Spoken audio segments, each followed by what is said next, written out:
శ్రీ విష్ణు కొత్త తెలుగు సినిమా విష్ణు విన్యాసం నిన్న శుక్రవారం ఫిబ్రవరి 27న థియేటర్స్లో రిలీజ్ అయిన విషయం తెలిసిందే.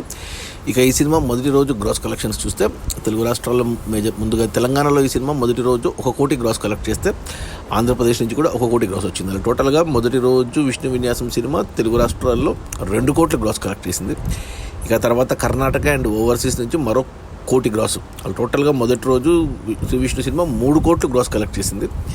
డీసెంట్ కలెక్షన్స్ అని చెప్పాలి. ఇక ఈ 3 కోట్ల గ్రాస్లో థియేటర్స్లో రెంట్లు, గవర్నమెంట్ ట్యాక్స్లు, ఖర్చులన్నీ పోను. డిస్ట్రిబ్యూటర్ షేర్ వచ్చేసి 1.5 కోటి ఉంది. ఈ సినిమా బడ్జెట్ 20 కోట్లు అయితే 16 కోట్లకి ఓటీటీకి అమ్మారు, 11 కోట్లకి డిస్ట్రిబ్యూటర్లకు అమ్మారు. అంటే 27 కోట్లకి బిజినెస్ జరిగింది. అంటే ప్రొడ్యూసర్స్కి 7 కోట్ల టేబుల్ ప్రాఫిట్. ఈ మధ్యకాలంలో టేబుల్ ప్రాఫిట్ చూసిన సినిమా ఇదే. ఇక ఇప్పుడు డబ్బులు రావాల్సింది కొన్న డిస్ట్రిబ్యూటర్లకి 11 కోట్ల కొంటే మొదటి రోజు వాళ్ళకి 1.5 కోటి వెనక్కి వచ్చింది. అంటే ఇంకా 9.5 కోట్ల డిస్ట్రిబ్యూటర్ షేర్ వెనక్కి వస్తేనే సినిమా హిట్ అవుతుంది. బాక్స్ ఆఫీస్ దగ్గర కమర్షియల్గా 9.5 కోట్ల షేర్ రావాలి అంటే మరో 19 నుంచి 20 కోట్ల గ్రాస్ అవసరం పడుతుంది.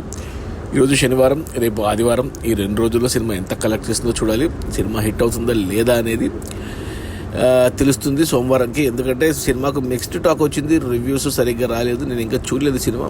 ఈరోజు సినిమా హైదరాబాద్లో ప్రెస్ మీట్ పెట్టారు. ప్లస్ ఈ 2 రోజులు టూర్కి వెళ్తున్నారు. వైజాగ్, విజయవాడ, రాజమండ్రి, తిరుపతిలో.